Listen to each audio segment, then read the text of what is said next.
So obesity, this is the NIH definition. So the National Institutes of Health, that's our national institution for the United States. So what defines it is as obesity as is a body mass index or BMI above 30.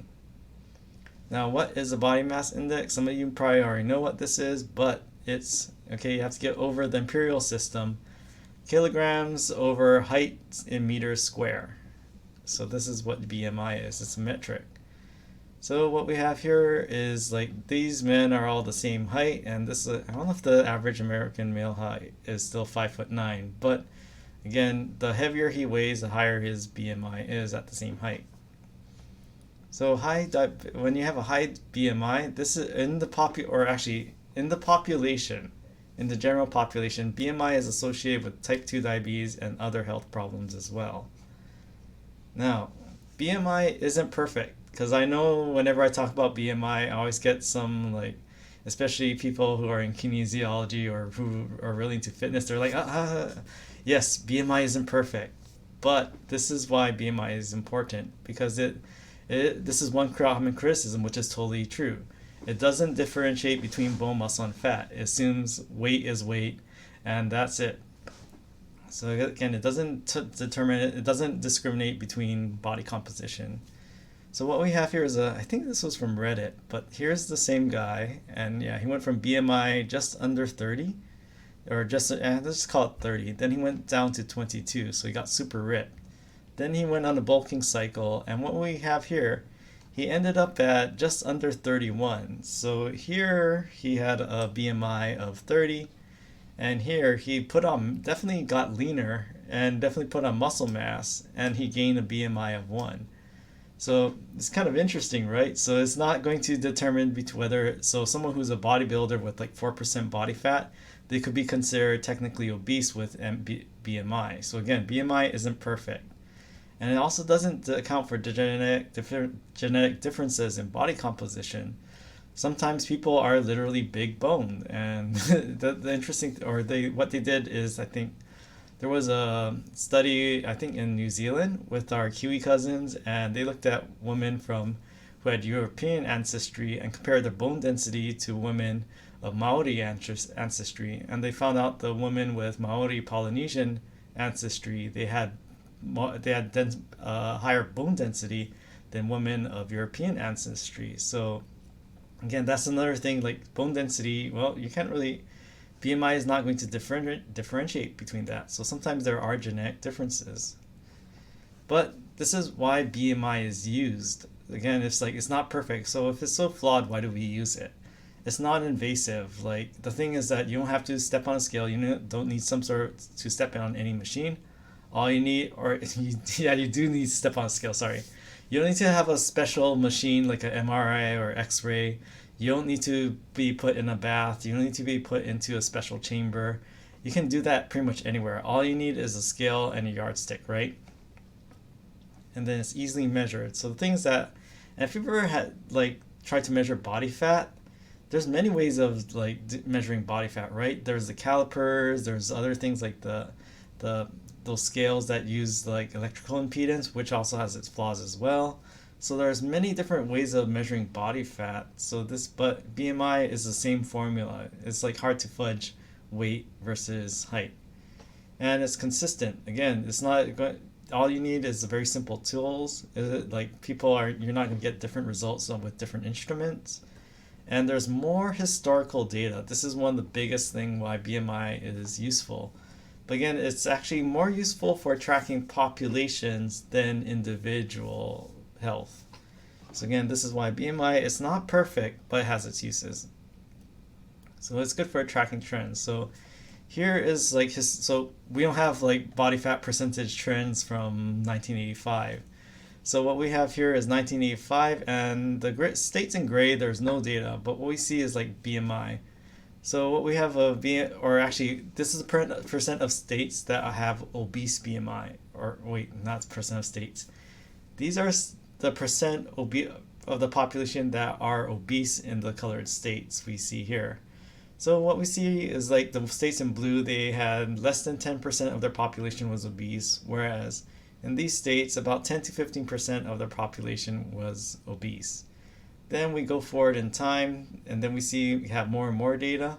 But now in 1991, now that we start seeing some states with obese population percentage greater than 15. So now we have a new category. Let's go to 1994. Now all states are participating. Then 1997, now we've gone past the 20% obese mark in what we have. Mississippi, Kentucky, and Indiana, so they broke that trend. And what do we see? We see more and more states are now in that 20 to 25% obese category in 2000. And then 2003, now we've gone past 25%. Now we have some states that are between the 25 to 30% range.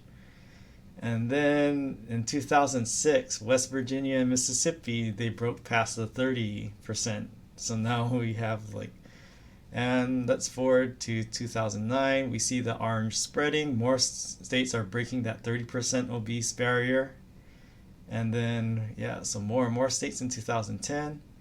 And then they finally, I know some people are like, what about Guam? Well, now they finally added Guam and DC and Puerto Rico to the states. But look what we have here. We no longer have states that are less than 20% obese. Now everyone's between 20 to 35%. So we're shifting more and more toward the obese side. And then what we have here, 2013, we have some states that have more than 35% of their population obese. And weren't they the same ones that broke the barrier the last time too? Mississippi and West Virginia. And then Arkansas joins them in 2014. And then it kind of stays in that area in 2015. And then 2016, we see more and more states joining that I shouldn't say it's exclusive, but that 35% and above.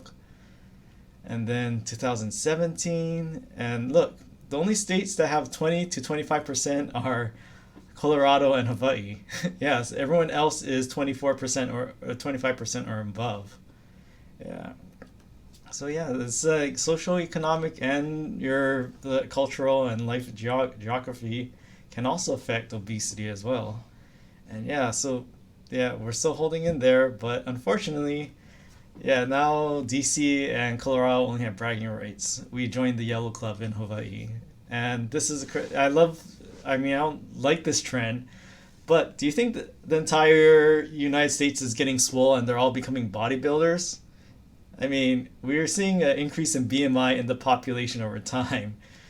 So this obesity crisis is being driven by something, and it's probably not due to everyone having an increase in bone density and muscle mass. What's the most likely candidate?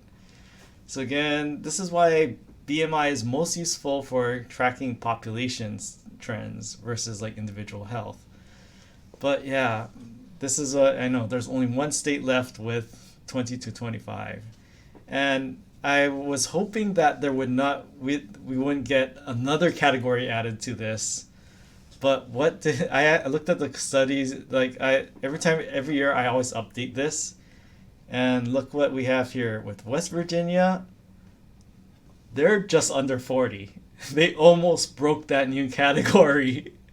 So I'm like, oh my God, next year we're going to see our first, they almost broke their 40%. So I'm like, oh my God, we're going to get another category to this. So I hope it doesn't go to 50% ever. Why does Colorado seem to trend lower than everywhere else? I mean, that's a good question. Maybe lifestyle and, it's, with Colorado, you have from one thing I heard is a lot of Colorado people in Colorado, they spend a lot of time in the outdoors as well. I mean, I would too, especially that.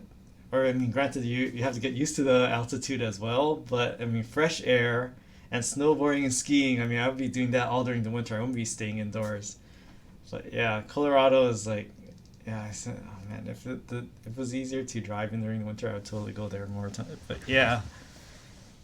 and I think that's also a reason why they say if you ever look at when they have some newspaper or some magazine has a ranking of healthiest states, Hawaii is always there with Colorado as well because again, we love our outdoor activities as well. Our weather is really good for that, right? So you like all the water sports, or even like if you go outside, people are still running around and jogging, and it's got great weather for that. So this is why lifestyle is important in obesity.